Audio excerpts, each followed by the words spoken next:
Stud Muffin 1986 here, guys. Welcome back to the channel.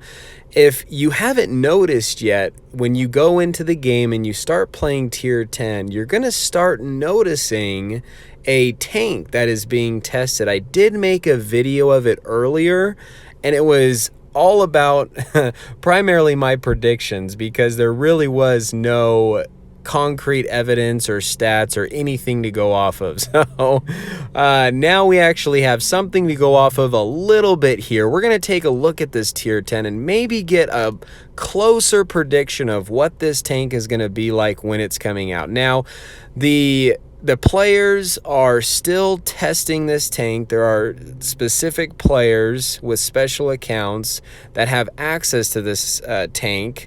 So not everyone will get this. It's not chosen at random. They won't talk to you because they're on a special account, and they have an agreement with Wargaming not to talk to you about it.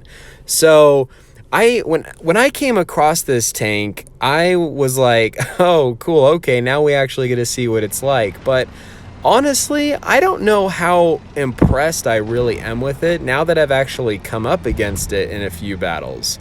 So the VK90P is honestly a tier 9 VK45B. the tier 9 German heavy. If you've played with that thing, I think you're going to get somewhat of a feel, but in a way, I think this thing performs.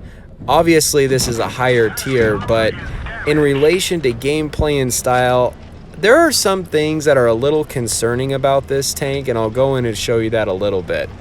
So I have seen this tank. I was trying to pay attention to its reload. I actually purposely got myself shot just to see exactly how much maybe average damage this thing may output. And this thing is kind of an interesting tank, but there's going to be a lot of things about this that I think the player base is going to have to be pretty careful of. So if you go into the BlitzStars website, you can start to see some stats here. And I tried comparing it to other German heavies and also another Russian heavy, the IS-7, and you can see here that the cannon is very similar in terms of alpha or damage output, in terms of, you know, when you get shot with compared to the IS-7 or the mouse. Not as much as the VK72 with its 800 alpha cannon or 640 average. So, but the thing does have a higher DPM, which is good. The cannon honestly doesn't look too bad. The thing that was most concerning about this cannon when I looked at it was it does say that it has negative 10 degrees of gun depression.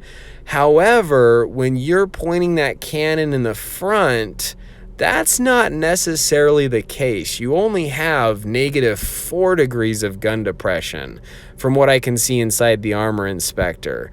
You're going to be able to maximize that 10 degrees of gun depression when you've got your cannon pointed off from one side to the other, but not in the front. So one thing to keep in mind with that. Now, the accuracy of this thing is slightly better, which does look pretty good. I mean, in comparison to the mouse, its shell velocity does look pretty good. When you go into the speed and maneuverability of this thing, it does look faster than the VK72 and obviously the mouse. If it wasn't if it was a slow, or, you know, if it wasn't faster than the mouse, I definitely would be concerned. But this thing does have decent maneuverability. It's not as good as the IS-7 as you can see here, but it does look decent, a little bit faster than the other two here. When you go into the armor of this thing, you know, there are some concerning aspects. When looking at just the data here, it does have 10 more millimeters of turret armor compared to the mouse. The hull is about the same. However, I'm not 100% sure on the exact angle or slope of that upper glaze. I'll have to go in and look at it in the armor inspector. But the cheek, so it's got that 10 more millimeters, but those cheeks are also smaller, which is going to make it harder to hit, which is nice. However, you do have that reliable massive cupola on top of your turret. So you do have to be a little careful of that.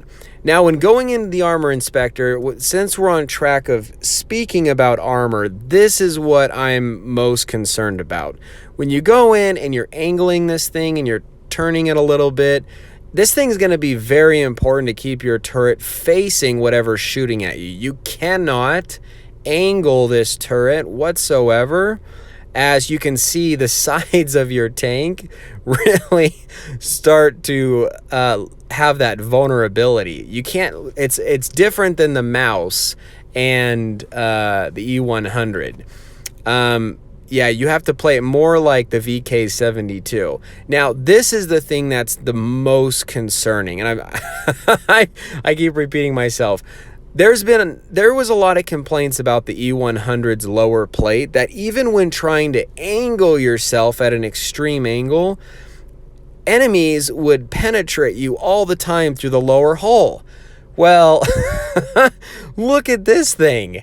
I'm using standard AP rounds in the armor inspector, and that lower hull glacial plate is super penetrable even at a steep angle. It's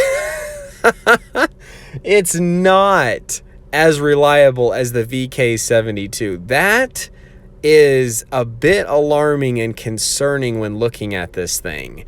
So I don't know. We'll see what happens, and if there is some of this stuff that changes when it does start coming out in the game. So like I had said, I had seen this a few times in some games. It honestly, I don't know if it really looks that impressive. I've come across players, and every single game that I've come across this tank, it's been players that are good players, and their performance in it, honestly, their stats are worse in this tank and compared to their other tier 10 heavies. And I don't know, maybe you can see something differently. That's just what I've noticed in the couple battles I've seen. So anyway, just to give you guys a little bit of highlight of what I've noticed, you may start seeing this on the battlefield. Maybe this will give you some tips on where to aim, how to shoot, how to take this thing out on the battlefield if you see it. I don't think it's going to be as intimidating as maybe you first think of when you see like a new tank on the field. So anyway, Stud Muffin 1986 here. You guys stay cool and keep tanking. Oh, and before I forget, if you guys would love to become a patron, greatly appreciate it. Links down below, just via PayPal, $1 a month to help support the channel, and also give my wife a reason to help support me play tanks a little bit more too. So once again, stay cool and keep tanking.